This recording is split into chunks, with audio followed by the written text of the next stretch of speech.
여러분, 옆에 계신 분 때문에 행복하시죠? 예, 저도 여러분 때문에 행복합니다.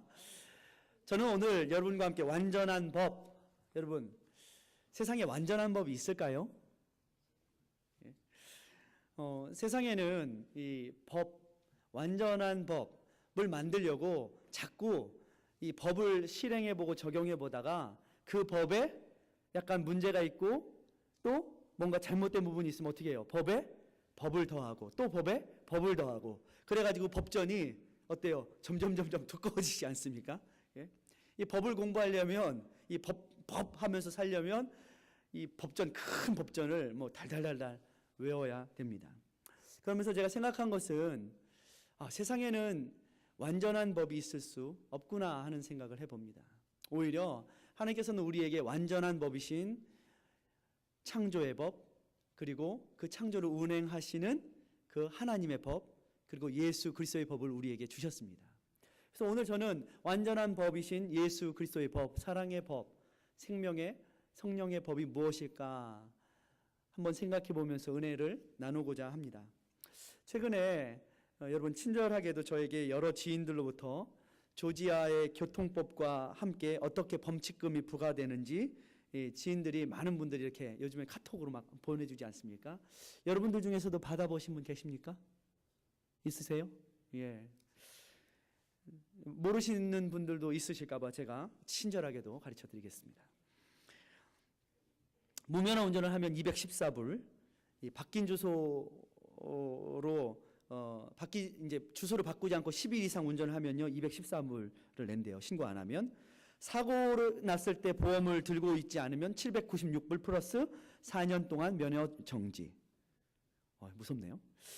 빨간불 위반 533불, 중앙선 위반 425불, 스탑 사인을 안 지키면 284불, 스쿨버스 섰는데 그냥 무시하고 지나가면 675불, 버스 차선 주차 시에 976불, 썬틴이 두꺼워서 사람이 볼 수 없으면 176불, 아이들 있는 가정들 아이들 카시트 안 했으면 436불 문다고 합니다. 이보다 더 많습니다. 여러분 이거 들으시면서 저는 이런 생각이 들었어요. 걸어 다녀야 되나 이런 생각이 들더라고요. 어떻습니까? 잘 지키시겠어요? 안 지키시겠어요?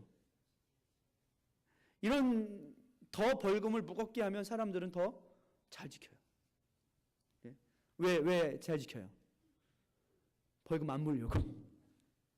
세상의 법은 그렇게 더욱 무겁게 조항에 조항을 더해가면서 사람들을 규제합니다. 그런데 사람들은 참 이상해요. 벌이 무거우면 무거울수록 사람들은 잘 지켜요. 그런데 여러분 완전한 법이신 하나님의 법은 가벼워서 안 지키는 건지 이게 여러분 하나님의 법 저는요 반면에 하나님의 법은 왜 정하셨는가 우리가 의도를 알아야 된다라고 믿습니다. 그래야지요 하나님 앞에 신앙생활을 잘 할 수 있습니다. 하나님의 법은 강제적이지 않으면서도 역동적이고 살아있습니다. 그래서 오늘 말씀에도 보니까 오늘 19편 말씀에 날은 날에게 말하고 밤은 밤에게 어떻게 하고 있어요? 지식을 전하니 밤낮으로 어떻게 하고 있어요? 서로 하나님의 법을 하나님의 질서를 하나님의 이 창조의 법을 밤낮으로 서로 어떻게 하고 있어요? 대화하면서 전하고 있어요. 여러분은 평소에 하나님의 아름다운 이 말씀의 법을 밤낮으로 전하고 계십니까? 벌금을 물려야 될까요? 근데 하나님은 벌금을 안 물리세요. 오히려 우리의 자율에 맡기세요. 하나님의 법은 우리에게 강제하지 않으세요. 하늘과 땅과 별조차도 그 하나님의 법에 순종하고 있는데 서로 말하며 누가 말하지 않아도 질서 있게 움직이고 또 누가 시키지도 않아도 날은 날에게 밤은 밤에게 전하는 열심을 내요. 자발적이고 순종적이에요. 그렇게 하나님의 법은 베풀매 법이고 누림의 법입니다. 사도 바울은 로마서에서 이것을 생명의 성령의 법이 죄와 사망의 법, 세상에서 벌금 물리는 이거 안 지키면 벌금 물리는 죄와 사망의 법에서 우리를 해방하였습니다. 라고 사도 바울은 말합니다. 그래서 우리는요 어떤 법에 삽니까? 세상의 법으로 살지 않고 교회의 주님 앞에 나온 하나님의 백성들은 하나님께서 세우신 은혜의 법, 성령의 법, 사랑의 법을 기준으로 살아갑니다. 이것을 믿을 것인가 안 믿을 것인가. 믿지 않으면 세상의 법에 호소하게 살아가게 되고요. 그 정도 수준에서 살아가게 되고, 이 하나님의 법을 믿으면 수준 높은 그 자율의 법, 누가 시켜서가 아니라 감사함으로 기쁨으로 하게 되는 법을 따라 살아가게 되는 것입니다. 세상의 법은요 참 딱딱하고 힘든 것 같아요. 그러나 반면 우리가 나오는 이 교회의 법은 예배 시간에 늦었다고 벌금 물리지 않아요. 어떤 재직이 교회에 안 나온다고 벌금을 물리지 않아요. 오히려 어떻게 해요? 우리는 서로 신뢰하고 믿어요. 사정이 있겠지, 어려운 일이 있겠지 하고서 우리는 서로를 신뢰하고, 또 오히려 우리의 마음속에는 무슨 마음이 있어요? 걱정하는 마음이 더 많아요. 무슨 일이 있어서 그렇지? 이것이 바로 하나님께서 우리에게 주시는 생명의 성령의 법이죠. 그래서 우리는 이 믿음, 우리가 하나님께서 이 천지 만물을 우리를 위해서 완전하게 지으시고 그것을 운행하신다라는 것을 믿느냐 안 믿느냐에 따라서 수준 있느냐 수준 없느냐 하면서 살아가게 되어 있어요. 여러분, 하나님의 법을 믿으십니까? 예, 이 믿음이 귀합니다. 이렇게 하나님께서 모든 것들을 질서를 세우시고 법을 만드셨다, 이 천지 만물의 법을 만드셨다라는 것은 여러분 증명할 일이 아니라 결국에는 믿을 것인가 안 믿을 것인가의 문제입니다. 안 믿는 사람도 있어요. 역사학자 칼 베커라는 사람은 이렇게 말합니다. 그는요 이것을 안 믿었어요. 하나님의 이 창조의 법을 안 믿었어요. 그리고 이렇게 말했어요. 과학적 잣대로 엄밀하게 들이대고 살펴본 결과 인간은 철을 녹슬게 하고 옥수수를 익게 만드는 것과 같은 물리적인 이 힘에 밀려서 빙하기와 빙하기 사이에 아무렇게나 팽개쳐진 우연의 산물에 지나지 않는다. 이렇게 말했어요. 여러분, 그러면 그 사람의 눈에는 뭐로 들려요? 그냥 물리적인 힘에 이리저리 밀려다니는 우연의 산물이 사람이라는 거예요. 과학자 여러분, 스티브 호킹이라는 사람 들어보셨죠? 스티브 호킹은 이렇게 말했어요. 인류는 어중간한 크기의 행성에 떨어지진 화학 폐기물이다. 이렇게 말했어요. 여러분, 우리 육체를요 한때 우리의 육체의 화학적인 성질과 화학적인 값어치가 얼마나 되는가, 97전이다, 1불이 채 안 된다, 이렇게 연구를 한 적도 있어요. 사람이 죽으면 그 주검을 가져다가 다 분해해 보니까 수분 70 몇 프로, 나머지 인, 황 이런 거 다 해보니까 가가지고 화학약품상 가게에서 그거 살려고 하니까 90 몇 전이면 사겠더라는 거예요. 그게 인간이라는 거예요. 여러분, 그렇습니까? 우리 하나님의 은혜와 하나님의 창조의 법을 우리가 믿고 신뢰하지 않으면 인간은요, 옆에 있는 분 존귀한 분, 옆에 있는 분 당신 때문에 행복한 분이 아니라 그저 97전 이렇게도 볼 수 있는 거예요.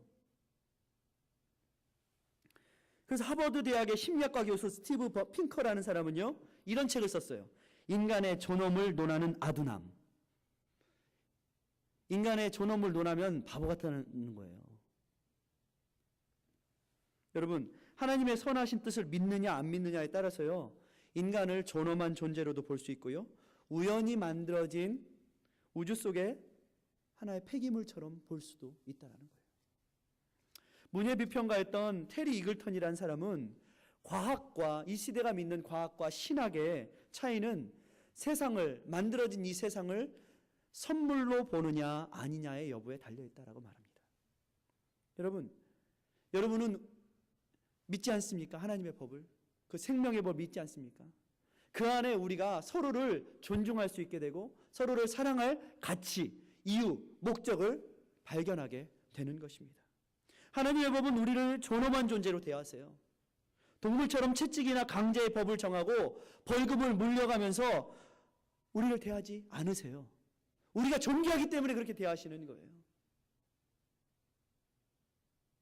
그런데 어때요? 하나님은 우리를 존귀하게 여기시는데 때로 어떤 사람들은 하나님께서 우리에게 주신 그 자유의 법으로 육체의 기회를 삼아요.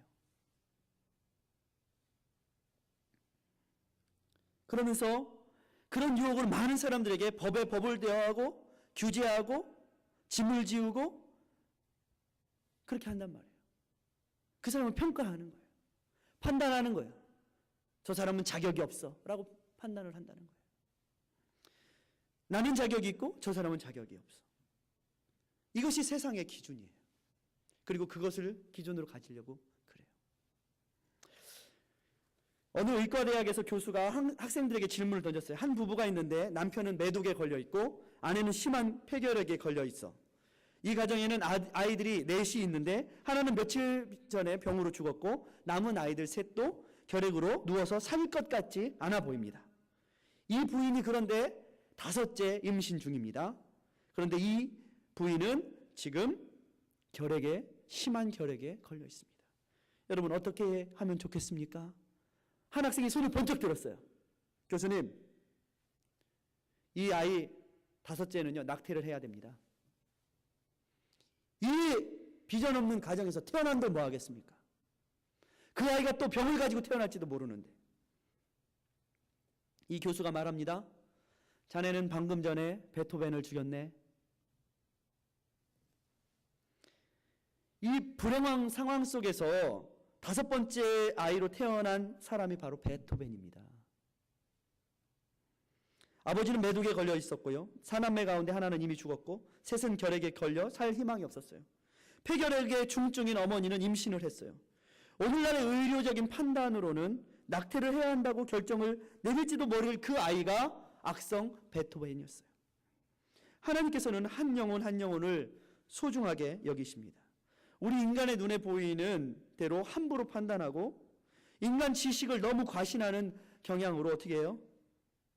우리가 누군가에 대해서 판단하고 죽이고 살리고 할 수 있는 결정을 내릴 권한이 나에게 있다라고 사람은 착각하고 살아가요. 그래서 우리는요 너무 쉽게 포기하고 너무 쉽게 사람들을 정죄하기도 하죠.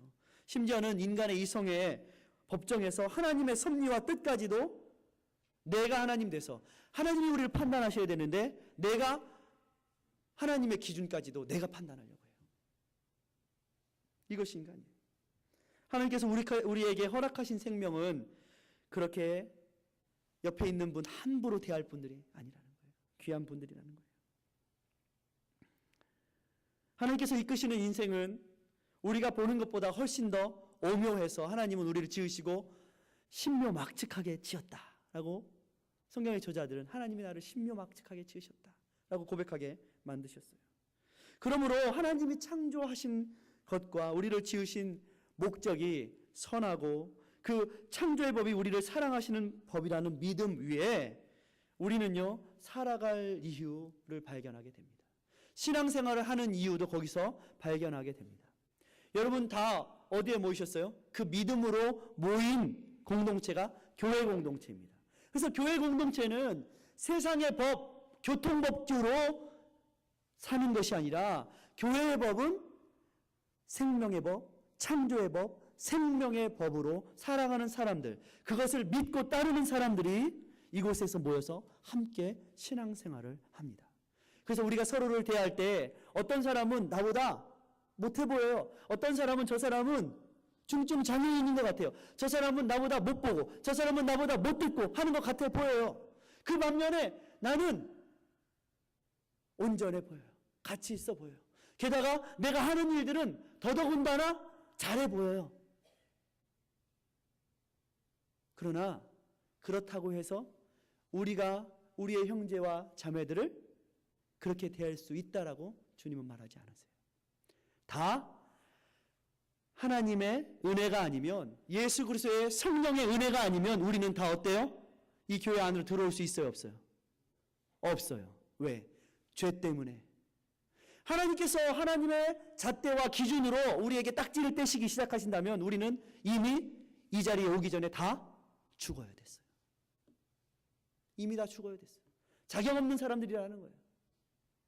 그러나 주님은 우리에게 은혜를 베푸셔서 하나님의 교회 공동체 가운데 함께 신앙생활을 할 수 있도록 해주셨어요. 왜? 우리가 생명의 성령의 법을 믿기 때문에. 11절의 말씀을 여러분 보십시오. 또 주의 종이 이로 경계를 받고 이를 지킴으로 상이 크니이다. 이가 뭐예요? 앞에서 7절 이하에 말씀하고 있는 주의 율법, 주의 여호와의 증거, 여호와의 교훈, 여호와의 계명, 여호와의 규례, 여호와의 도, 이것을 다 이러한 경계를 우리에게 주신 것이 나에게 상입니다. 여러분 다 그러면 상 받으신 분들이십니다. 여러분은 나의 인생은 하나님께서 주신 선물이야 라고 생각하면서 살아가는 분들이라는 거예요. 옆에 분하고 한번 인사하십시오. 당신은 나에게 선물입니다. 그렇습니다. 하나님께서 우리가 이 믿음을 갖게 되면 우리는 그 경계 아래, 이 수준 이하의 삶이 아니라 그 경계 위로 우리를 하나님 믿음 위에서 초대해 주신 거예요. 이게 수준 있는 삶인 거예요. 그런데 12절 말씀을 보십시오. 자기 허물을 능히 깨달을 자 누구리요? 여러분, 그런데 참 이상해요. 자기 허물을 깨달을 자 누구리요? 하나님이 이런 경계를 주시고 하나님이 이런 완전한 법을 우리에게 주셨는데 사람들은요, 자기 허물은 잘 못 깨달아요. 그런데 남의 허물은 잘 깨달아요. 잘 알아요. 다른 사람의 허물은 잘 보이고 나의 허물은 잘 못 깨달아요. 왜 그럴까요? 이 죄에 물든 인간의 이성의 의지는요, 법을 자기가 유리하게 적용해요. 내 기준으로. 그래서 교회의 법은 하나님의 법, 예수 그리스도의 법이 되어야 돼요. 어떤 개인의 법이, 어떤 개인의 기준이 아니라, 어떤 사람의 기준이 아니라, 어떤 무엇인가 그 사람이 잘한 기준이 아니라 하나님의 법이 기준이 되어야 된다는 거예요. 그래서 정의의 개념은 내 생각과 경험이 아니라 하나님의 말씀, 법, 창조 질서 위에 세워진 법이 교회 안에 적용되어질 때 우리가 그 하나님의 은혜 안에서 함께 신앙생활을 할 수 있는 울타리, 경계가 생기기 시작하는 것이죠. 아무리 부인하려 하려 해도요, 인류가 공감하는 이 도덕률과 정의의 개념은요, 그 바탕 속에는 종교적인 신념이 있습니다. 우리가 믿는 신념 뭐예요? 하나님께서 천지를 창조하셨고 우리를 지으시고 그 하나님의 질서 가운데 우리를 살게 하셔서 우리가 그 말씀에 순종하면 우리는 하나님의 형상대로 지음받은 그 행복을, 샬롬을 누리고 살 수 있다. 이것이 우리의 믿음 아닙니까? 그런데요, 잘못된 종교, 잘못된 우상은요, 사람을 어떻게 해요? 자유케 하지 않고 사람을 얽어매고 속박합니다. 그래서 이단 잘못된 종교들의 사람들 빠지면 어떻게 되죠? 집이고 가족이고 다 팽개치고 잘못된 길로 가게 되어 있어요. 폭력적이고요. 그리고요, 어떻게 해요? 이 땅의 삶을 부인해버려요. 여러분, 이 땅에서 잘 풀려야지 하늘도 푸시는 것입니다. 그렇죠? 이 땅에서 우리가 잘 살아야지 천국에 가는 것이에요.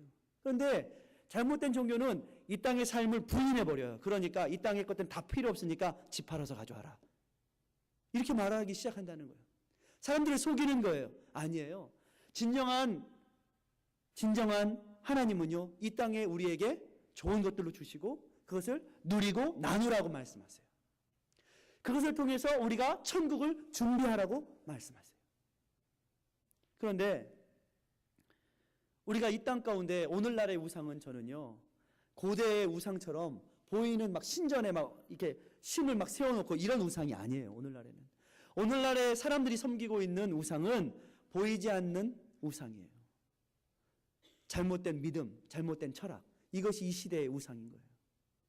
그런데 이러한 잘못된 생각들이 교회 안에도 영향을 미치고 있어요. 여러분, 우리가 교회 다닌다고 하면서 하나님을 믿는다고 하면서 예수님을 믿는다고 하면서도 우리는 예수 그리스도의 십자가에 의지하지 않으면 잘못된 우상에 빠질 수 있습니다. 어떤 우상이에요? 바리새인들이 그 좋은 역사의 예예요. 어땠어요? 저들 하나님 믿었어요? 안 믿었어요? 하나님 잘 믿었죠? 또 교회에서 말하는 그 법에 대해서 철저히 지키려고 했어요. 그런데 그들의 마음속에는 뭐가 없어요? 요 경계를 뛰어넘지 못해요. 하나님께서 주셨던 이 자유의 경계를 뛰어넘지 못해요. 이 하나님께서 주신 자유와 은혜의 법 위에 살아가기보다는 그 아래서 겨우 턱걸이를 하고 있어요. 턱걸이를. 인류의 역사 속에 또 다른 예는 십자군 전쟁. 여러분, 하나님 믿는다는, 예수님 믿는다는 사람들이요, 다른 사람들을 어떻게 했어요? 죽였어요. 불과 이 땅, 미국의 땅에도 50년, 60년 전까지만 해도 여러분, 백인들, 메이플라워를 타고 온 청교도들, 백인들이 예수님을 믿고 하나님을 믿는다는 이유로 예수 잘 믿고 있는 흑인들을 잡아다가 어떻게 했어요? 십자가에 화형시켰어요. 죽였어요. 그 사람들도 예수 믿고 하나님 믿는데 저 사람들은 불량품이야. 저 사람들은 나보다 피부가 검해. 그러니 나하고 같이 화장실도 쓰면 안 되고 버스도 같이 타면 안 되고 밥도 같이 먹으면 안 돼. 불량품들이야. 저 사람들은 나는 같이 있고 저 사람들은 우주의 폐기물처럼 다 없애야 돼. 그런 영적인 교만, 그런 영적인 우상이 사람들을, 흑인들을 목매달고서도, 사람들을 죽이면서도 눈 하나 깜짝하지 않았어요. 이것이 잘못 믿는, 이것이 하나님의 뜻을 잘못 알고 있는 우상을 섬기는 마음 속에 그러한 모습이 나타날 수 있어요. 나는 옳고 다른 사람은 다 틀리다는 생각. 이것이요, 사람을 죽입니다. 여러분, 그래서 우리는요, 하나님의 우리를 만드신 이유와 뜻을 잘 알아야 돼요. 여러분, 어떤 원시인에게 휴대폰을 줬어요. 휴대폰을 줬더니 이 원시인이, 여러분, 이 휴대폰을 가지고 양 울타리를 칠 때 말뚝을 맞는 꿍꿍꿍꿍 했더니 어떻게 됐을까요? 말뚝을 박을 때 사용했어요. 휴대폰이 다 망가졌어요. 이 원시인이 하는 말이, 아유, 이거 아무데도 쓸데없네. 휴대폰을 가지고 그랬어요. 쓸데없는 것입니까? 아니죠. 그 의도와 목적을 잘못 아니까, 그걸 가지고 망치질을 하니까 쓸데없어 보여요. 우리 인생도 우리의 형제와 우리 자매, 하나님께서 우리를 지으신 의도를 잘못 알고 나의 욕심을 위해서 다른 사람을 이용하려고 하면 어때요? 쓸모없어 보여요. 다른 것들이 다 망쳐놔요. 그러나 그 의도를 바로 알게 되면 유용하게 되는 것이죠. 하나님께서는요, 우리에게 사람이 짐승처럼 되어지려 할 때 하나님의 법은 이렇게 속삭이십니다. 사람이 짐승처럼 되어질 때, 여러분, 넌 하나님의 사람이다. 하나님의 법이 우리에게 말씀하세요. 넌 나의 형상을 닮은 사랑하는 존재야. 개인들에게 경고 엘럿을 하나님이 보내세요. 그것이 바로 오늘 말씀하고 있는 하나님의 경계라는 거예요. 그런데 사람들은 어때요? 자기의 허물은 능히 깨닫지 못하면서도 남의 허물에 대해서는 어때요? 잘 깨닫고요. 그러면서 어때요? 13절에 보니까 주의 종으로 고범죄를 짓지 않게 하옵소서, 이렇게 말하고 있어요. 고범죄가 뭐예요? 알면서 짓는 죄. 다 알아요. 알면서도 일부러 짓는 거예요. 사도 바울은 그것 때문에 갈라디아서 5장 13절에서 15절에, 갈라디아서 5장 13절 15절에 내가 너희들에게 자유의 법을 주었는데 그 자유로 자기의 유익을 위하여서 살아가지 말아라 라고 권고하고 있어요. 여러분, 교회에서 자유를 주지 않습니까? 여러분에게 예배드리러 나올 때 자유를 주지 않습니까? 그럴 때 어떻게 하라고요?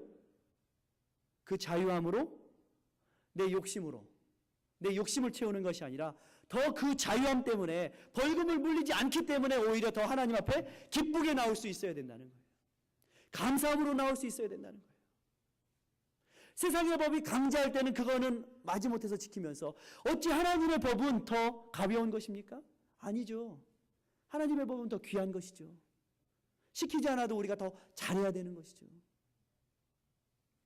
섬김도 마찬가지죠. 제가 저기다가 뒤에 써붙이십시오, 이렇게 해야 그 섬김이 있는 것이 아니라 감사함으로 오히려 더 해야죠. 여러분 믿을 때 여러분의 삶에, 우리의 삶의 질서가 시작됩니다.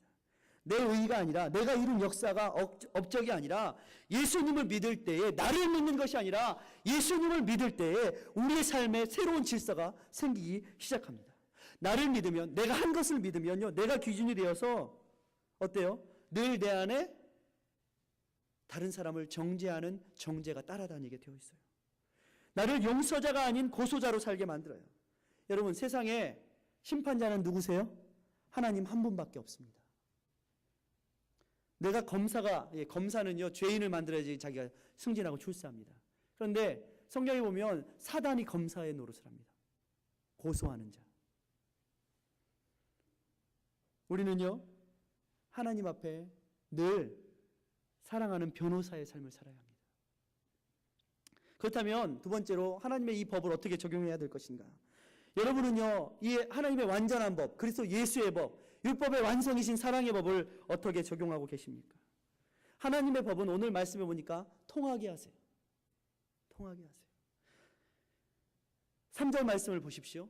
언어가 없고 들리는 소리도 없으나 그 소리가 온 땅에 통하고 그 말씀이 세계 끝까지 이르도다.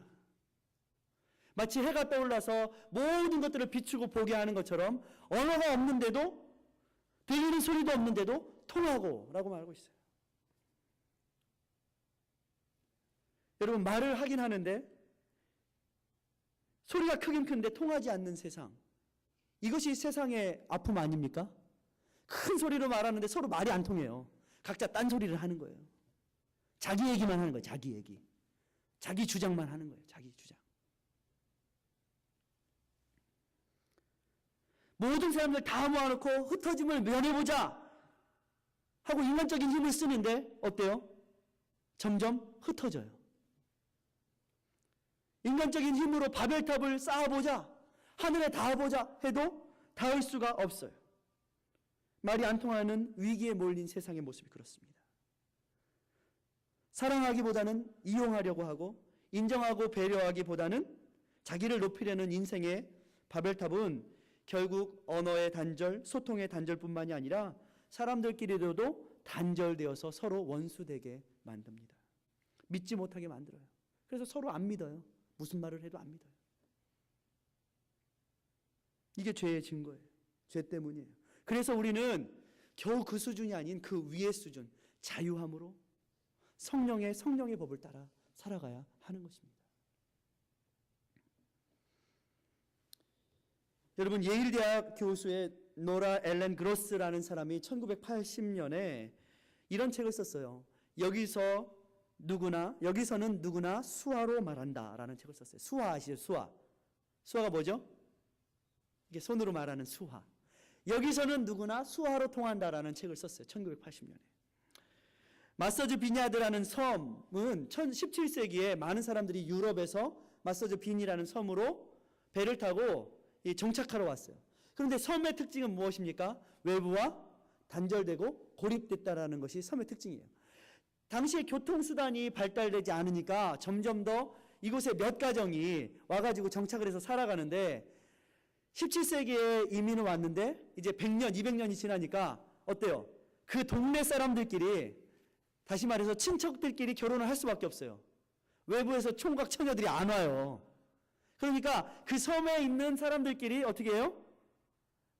오랜 시간이 지나니까 결혼을 할 수밖에 없어요. 그러다 보니까 100년, 200년이 지나니까 섬 사람들 중에 유전적으로 친족 간의 통혼이 있다 보니까 유전적으로 장애가 발생하기 시작했어요. 청각장애를 가지고 태어난 아이들이 점점 늘어가서 이제 18세기가 되어지니까 그 섬에 있는 사람들 중에 4명 중에 1명은 청각장애를 가지고 태어나는 거예요. 25% 정도 되는 아이가. 그래서 19세기 이 지역 사람들이 청각장애가 있는 것을 보고, 그런데 이 섬 마을 사람들은 서로 말이 안 통하는 법이 없어요. 그 청각장애가 4명 중에 1명이나 있는데 말이 안 통하는 법이 없는 거예요. 그래서 이것을 참 신기하다 여긴 이 예일 대학의 교수가 그것을 조사를 했어요. 어떻게 된 거지? 이 대개의 경우에는요, 여러분, 신체 장애를 가진 사람들에게 건강한 사람들이 어떻게 해요? 신체 장애를 가진 사람들에게 건강한 사람들이 우리 생활 방식대로 맞춰 하고 요구하지 않습니까? 그게 세상의 힘의 논리인 거예요. 힘의 논리. 그러니까 우리는 정상이니까 당신이 나한테 맞춰. 그래서 한국에도 여러분 이 장애인들이 휠체어를 타고 다니면서 우리의 이동권을 보장하라 그래가지고 막 피켓 들고 시위하는 거 보셨어요, 뉴스에? 예? 사람들의 마음의 선진국이 아닐수록 어때요? 장애자에 대한 배려가 없는 거예요. 그러니까 어떻게 해요? 우리한테 맞춰라. 힘센 사람에 맞춰라 하고 사회는 그렇게 말한다는 거예요. 이를 못 따라오면 사회는 저 장애자들을 우습게 여기고 놀리고 따돌려 버려요. 그런데 크루스 교수는 이 섬 사람들 사이에 이러한 왕따나 깔보는 일이 없음을 발견하고 한 노인에게, 그 섬마을 노인에게 물었어요. 정상적으로 듣는 사람들, 여러분 중에 정상적으로 듣는 사람들은 청각 장애인들에 대해서 어떻게 생각하십니까? 이렇게 물었어요. 우리들 같으면 어떻게 생각해요? 편견이 있을 수 있지 않습니까? 그런데 그 노인은 이렇게 대답합니다. 놀라운 반응을 이렇게 보이는 거예요. 무슨 소리죠? 아니, 우리는요, 그런 생각을 그런 생각 자체를 해본 적이 없는데요. 듣거나 듣지 못하거나 다 마찬가지 아닌가요? 오히려 이렇게 반문을 하는 거예요. 교수는 청각장애인들이 의사소통을 위해서 글을 좀 배우는 게 어떻습니까? 이렇게 말을 했어요. 제안을 했어요. 그랬더니 이 노인은 놀라운 반응을 보이면서 보시다시피 이 섬에서 모든 사람들은 말을 하거나 말을 하지 못하거나 다 수화로 얘기를 해요. 무엇이에요? 그 섬마을 사람들은 기준을 어디다 두었어요?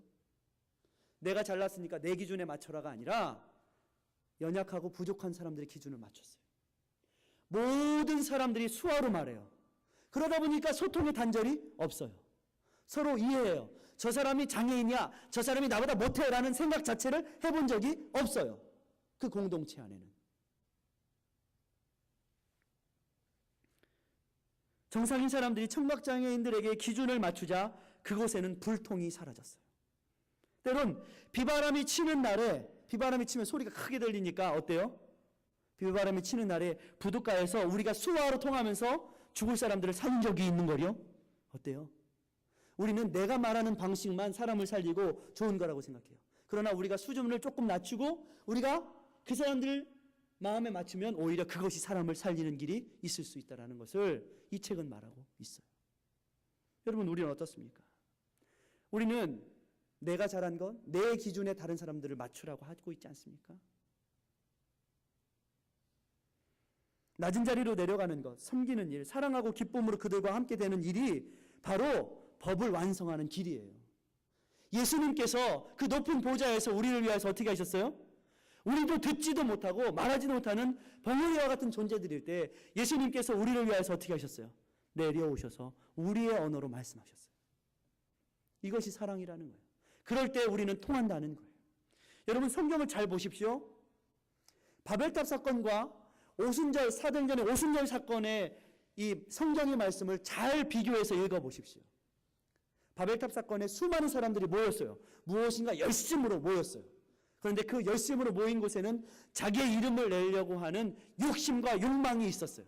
열심히 했어요. 그런데 오히려 그곳에는 불통이 있고 언어가 통하지 않았어요. 한 언어가 여러 언어로 흩어졌어요.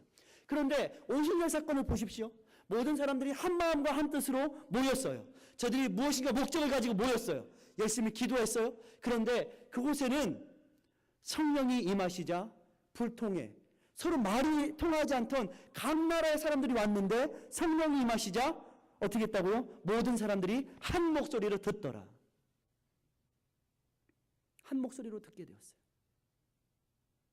자기의 욕심을 채우는 곳에는 불통이 와요. 그러나 하나님의 뜻을 구하고 한 목소리로 한 마음이 되는 곳에는 다 각자의 나라, 자기 여러 나라에서 왔지만 다 하나님의 말씀을 알아듣게 되었어요. 여러분, 교회 공동체는 그렇게 성령이 역사하시는 교회 공동체가 되어야 된다는 거예요. 우리가 조금만 가난해지고 낮아지고 섬기는 마음이 있으면 우리가 그 사람의 마음 알아들을 수 있어요. 갈라디아서 5장 13절에서 15절은 이렇게 말하고 있어요. 그래서 형제들아 너희가 자유를 위하여서 부르심을 입었으나 그러나 그 자유로 육체의 기회를 삼지 말고 오직 사랑으로 서로 종노릇하라. 온 율법은 내 이웃 사랑하기를 내 몸과 같이 하라 하신 한 말씀에 이루었나니 만일 서로 물고 먹으면 피차 멸망할까 조심하라. 내 법과 정의의 잣대가 아니라 하나님의 법과 하나님의 잣대로 사람들을 대해야 된다는 거예요. 여러분, 우리 교회에 엊그저께 출소한 살인자가 우리 교회에 나오시면 어떻게 하시겠어요?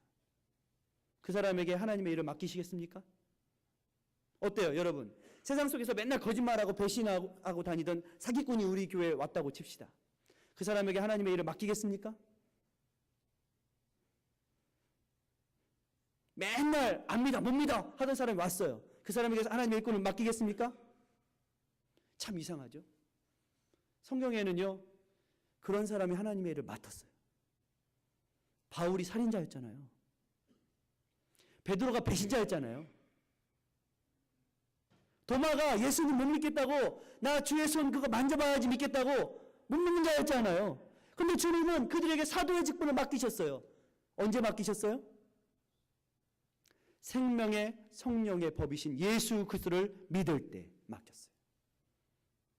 예수님 안에서 회심하였을 때 맡겼어요. 그의 기준은 이렇게, 예수 그리스도 안에서 나는 세상의 내 기준이 아니라 하나님의 기준으로 살아가겠습니다 라고 회심하는 자에게는 하나님의 일을 맡기세요. 이것이 세상과 교회의 차이입니다. 중요한 것은 무엇입니까? 그렇다면 우리가 날마다 우리의 삶을, 하나님께서 자유 주셨으니까 육체의 기회, 교회 가는 거 자유야, 그러니까 자유니까 나 빠져야지, 이게 자유입니까? 하나님 앞에 헌신하는 거 자유야, 그러니까 안 해야지. 하나님께 봉사해야 되는 거 자유야, 벌금 안 물려, 봉사 안 해도 벌금 안 물리니까 안 해야지, 이게 자유입니까? 그게 아니라는 거예요. 예수 그리스도의 은혜를 경험한 사람은 누가 시켜서 벌금을 물려서가 아니라 우리 마음의 기쁨으로, 감사함으로, 자발적으로 헌신한다는 거예요. 그러므로 그 자유함으로 너희의 육체의 기회를 삼지 말고 오히려 주님 앞에 더욱더 섬김의 기회를 삼아라. 너희들 일부러 고범죄를 짓지 말고 너희들 자신의 죄악과 허물을 미리 깨달을 자 누가 있느냐 깨달아라. 그리고 우리의 반석이시요 구원자이신 내 입술의 모든 말과 내 마음의 묵상까지도 주님께서 다 하신 그 하나님 앞에 우리가 섬기며 살아가라라고 시편의 기자는 말씀하고 있는 것입니다. 그럴 때에 우리 안에 진정한 오해가 사라지고요, 혼돈의 카오스가 무지와 흑암으로 산재해 있는 그 삶에서 카오스가 아닌 코스모스의 삶이 되는 것입니다. 아무런 의미 없던 크로노스의 시간이 하나님의 때인 카이로스의 시간으로 우리에게 다가오는 거예요. 다 의미가 있게 다가오는 거예요. 하나님의 주권, 하나님의 법, 생명의 성령의 법을 믿을 때에, 그 위에 우리의 삶을 세울 때에 비로소 얽힌 실타래가 풀어지고 시즌과 날줄이 만나서 어떻게 합니까? 아름다운 천을 짜 내려가듯이 우리의 공간, 우리가 살고 있는 공간, 우리가 살고 있는 이 시간이 아름답게 만나서 하나님의 역사를 나를 통해서 하나님이 이루시는 것입니다. 그럴 때에 우리가 하나님의 법 안에 거할 때에 하나님께서 우리에게 주신 시간을 의미 있게 살아갈 수 비로소 있는 거예요. 마지못해 사는 인생이 아니라 감사의 삶을 살 수 있고요, 하나님을 즐거워하는 삶을 살 수가 있어요. 오늘 말씀에도 이렇게 말하고 있어요. 금 곧 많은 정금보다 더 사모할 것이며. 여러분, 하나님의 말씀을 금보다 정금보다 여러분 더 사랑하십니까? 꿀보다, 송이꿀보다 더 주님의 말씀을 달콤하게 생각하십니까? 저 어렸을 때는요, 꿀이 귀해가지고, 오늘 미국에는요 꿀이 별로 안 귀한 것 같아요. 근데 저 어렸을 때는 꿀이 귀해가지고 꿀 한 숟가락 얻어 먹으려면 엄마한테 잘 보였어야 돼요. 여러분, 우리의 마음속에 하나님의 법을 꿀보다, 송이꿀보다 더 사모하고 계십니까? 이것이 우리를 살리고 계신데, 이것이 우리를 의미 있게 하고 계신데. 주일날 금덩이 한 덩이씩 나눠준다고 하면요, 우리 교회에 아마 줄을 쓸 겁니다.